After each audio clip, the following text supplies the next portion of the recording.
couldn't completely miss the chance to take a moment to share some thoughts with all of you. You can't stop people from trying to limit your dreams, but you can stop it from becoming a reality. The lesson I cherish the most is how important it is to love what you do. If you love what you do and it's making you happy, all the hard work and perseverance will pay off. So with that, I'll let you carry on with your evening. Please know I'm thinking of you, supporting you, and encouraging you always. Peace. One game when I was 8. You scored 63 points when you were 8 years old. But it was something very simple that I figured out at 8 years old, is that other 8-year-olds can't dribble with their left hand. When I was guarding the ball, and I always make sure I guarded the ball during that game, I'd always just let them have a couple dribbles with their right hand and then jump on their right hand and make them change it over to their left. And they would bobble the ball, fumble the ball, I'd pick it up, go lay it up. And I just did this all game, so I wound up with 63. Simple one. And the Mamba mentality simply means trying to be the best version of yourself. That's what the mentality means. It means every day you're trying to become better. And it's a constant quest. It's an infinite quest. I mean, the passion came from the love for the game. I loved everything about it. Like the smell of the ball. You love the smell of the ball? Yes, the ball. The smell of like brand new sneakers. Like the sound the ball makes when it hits the ground. Sneakers in the gym. Yeah, the ball going through the net. Like all those things I love. And so the passion comes from that. Because once you have that love, you just want to be a part of this thing all the time. I used to work out with the 76ers. I used to ask them, what's it like to guard Mike? Mike? You mean Black Jesus? I'm like, what the fuck? Black who? Oh, we call him Black Jesus.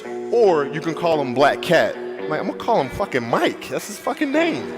And I would tell him, I said, when I face him, we're gonna go at it. He says, oh, you don't wanna do that. I'm like, what? Man, you don't know me, man. Kobe Bryant, 17 years old. I had a lot of trouble understanding English. Unfortunately, because of the lack of communication with my peers, I wasn't invited to parties or friendly gatherings on the weekend. So on Fridays and Saturdays, I would go to my rec room with my basketball and basically dribble myself to sleep. And I think that was the best thing that could have ever happened to me, because during those lonely hours in the rec room, I discovered the hunger, the motivation, and the desire to be the best possible basketball player that I could be. It's a great feeling to know that you set a goal for yourself and you were able to reach that goal and to knock it down. In the morning, train at 11, right? 12, say 12, train at 12, train for 2 hours, 12 to 2. You have to let your body recover, so you eat, recover, whatever. You get back out, you train, start training again at 6. Train from 6 to 8, right? And now you go home, you shower, you eat dinner, you go to bed, you wake up, do it again, right? Those are 2 sessions. Right now, imagine you wake up at 3, you train at 4, 4 to 6, come home, breakfast, relax, blah, blah, blah. Now you're back at it again, 9 to 11, right? Relax, and now all of a sudden you're back at it again, 2 to 4, and now you're back at it again, 7 to 9. Look how much more training I have done by simply starting at 4, right? And so now you do that, and as the years go on, the separation that you have with your competitors and your peers just grows larger and larger and larger and larger and larger. And by year 5 or 6, doesn't matter what kind of work they do in the summer, they're never going to catch up. Coming back to me right now, there's also a game in Phoenix. My first year we were playing, and he kept posting up, but they kept fouling him, so he kept going to the free throw line and kept missing them. And so he'd throw the ball out to me. I'm not throwing that shit back in there, right? So I kept shooting him, right? So we get in the timeout, and he's like, hey, I'm open. I'm like, okay.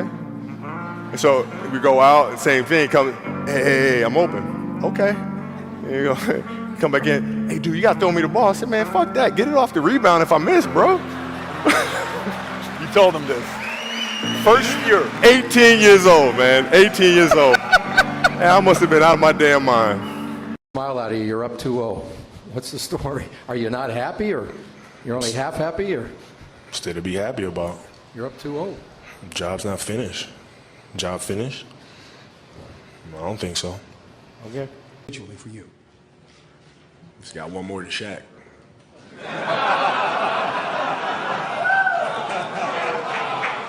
So you can take that to the bank.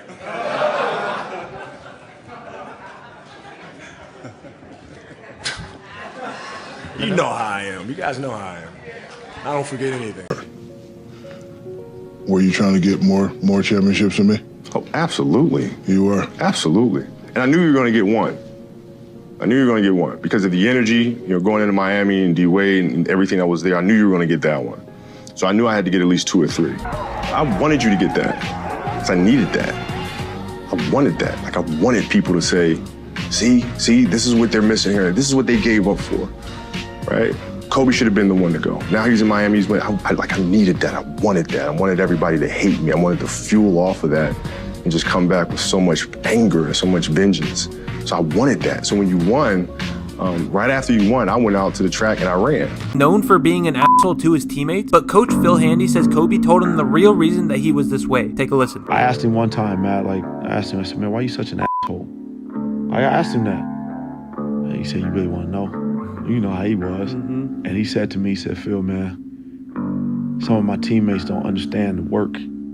He said, so I see dudes walk into practice 10 minutes before practice and they leave right after. Why the fuck am I going to pass them the basketball? I don't respect their work ethic. I'm in here busting my ass every day trying to perfect my craft, and these dudes don't want to work on their game. I don't trust them. So I'm not going to pass them the basketball. I'm going to ride them hard every day. It made perfect sense when he really broke it down as to why he is the way he is with certain dudes. I was just like, man, I respect that, bro.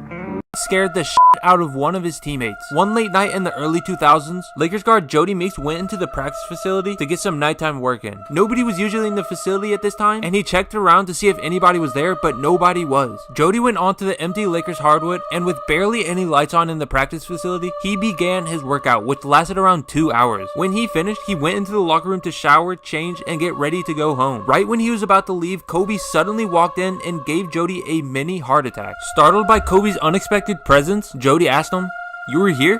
"I was here the whole time. In the weight room, watching you." Kobe told him he was impressed because most guys are not willing to work out at that time of the night, and he respected Jody's dedication, telling him, "I really respect you and how you go about your craft." It turns out, Kobe only had respect for teammates that were willing to put in the same amount of work that he did.